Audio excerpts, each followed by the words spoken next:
Fake phone pay app తో మోసం చేస్తున్న వ్యక్తిని గ్రామస్తులు పోలీసులకు పట్టించిన ఘటన కామారెడ్డి జిల్లా దేవునిపల్లిలో జరిగింది. కామారెడ్డిలోని గొల్లవాడకు చెందిన ప్రవీణ్ తనకు నగదు ఇస్తే ఫోన్ పే చేస్తానని కొందరిని నమ్మించాడు.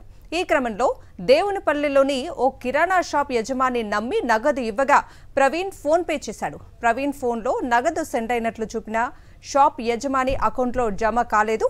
దీంతో మోసపోయినట్లు గ్రహించి ప్రవీణ్ను ఆరా తీయగా అది ఫేక్ ఫోన్ పే యాప్గా తేలింది. దీంతో స్థానికులు ప్రవీణ్ను పోలీసులకు అప్పగించారు. ఫేక్ ఫోన్ పే యాప్తో మోసం చేస్తున్న వ్యక్తిని గ్రామస్తులు పోలీసులకు పట్టించిన ఘటన కామారెడ్డి జిల్లా దేవునిపల్లిలో జరిగింది. కామారెడ్డిలోని గొల్లవాడకు చెందిన ప్రవీణ్ తనకు నగదు ఇస్తే ఫోన్ పే చేస్తానని కొందరిని నమ్మించాడు. ఈ క్రమంలో దేవునిపల్లిలోని ఓ కిరాణా షాప్ యజమాని నమ్మి నగదు ఇవ్వగా ప్రవీణ్ ఫోన్ పే చేశాడు. ప్రవీణ్ ఫోన్లో నగదు సెండ్ అయినట్లు చూపిన షాప్ యజమాని అకౌంట్లో జమ కాలేదు. దీంతో మోసపోయినట్లు గ్రహించి ప్రవీణ్ను ఆరా తీయగా అది ఫేక్ ఫోన్ పే యాప్గా తేలింది. దీంతో స్థానికులు ప్రవీణ్ను పోలీసులకు అప్పగించారు.